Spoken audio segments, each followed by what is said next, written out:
వరకు మనం చూసిన కరెంటు మీటర్లు ఎలా ఉంటాయి? మనం ఎంత కరెంటు వాడామో మీటర్లో యూనిట్స్ రూపంలో వస్తుంది. ఆ తర్వాత నెలకు ఒకసారి వచ్చి మనకు కరెంటు బిల్ ఇస్తారు. అప్పుడు మనం బిల్లు చెల్లిస్తాం. అవి పోస్ట్ పెయిడ్ మీటర్లు. ఇప్పుడు ఆంధ్రప్రదేశ్లో ప్రీపెయిడ్ మీటర్లు అడుగుపెట్టాయి. ఆంధ్రప్రదేశ్ రాష్ట్రంలో మొదటి స్మార్ట్ మీటర్ విశాఖలో ఏర్పాటు చేశారు.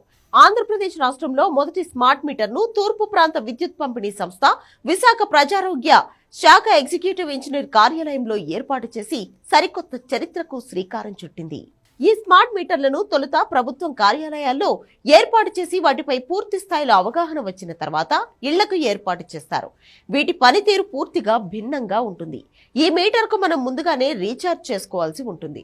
అందులో బ్యాలెన్స్ ఉన్నంత వరకు మాత్రమే మీటర్ నుంచి మనకు కరెంటు వస్తుంది. బ్యాలెన్స్ అయిపోతే కరెంట్ ఆగిపోతుంది. అంటే ఖచ్చితంగా మొబైల్ రీఛార్జ్, అలాగే DTH టైపులో అన్నట్టు.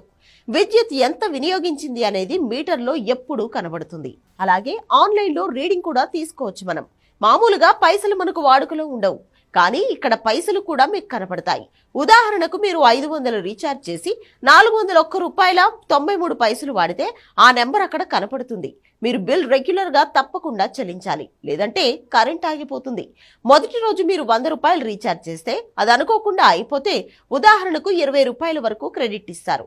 అంటే రీఛార్జ్ అయిపోతే అత్యవసర పరిస్థితిలో మీకు క్రెడిట్ సౌకర్యం కలిగిస్తారు. తర్వాత రీఛార్జ్ చేసినప్పుడు అవి కట్ అవుతాయి.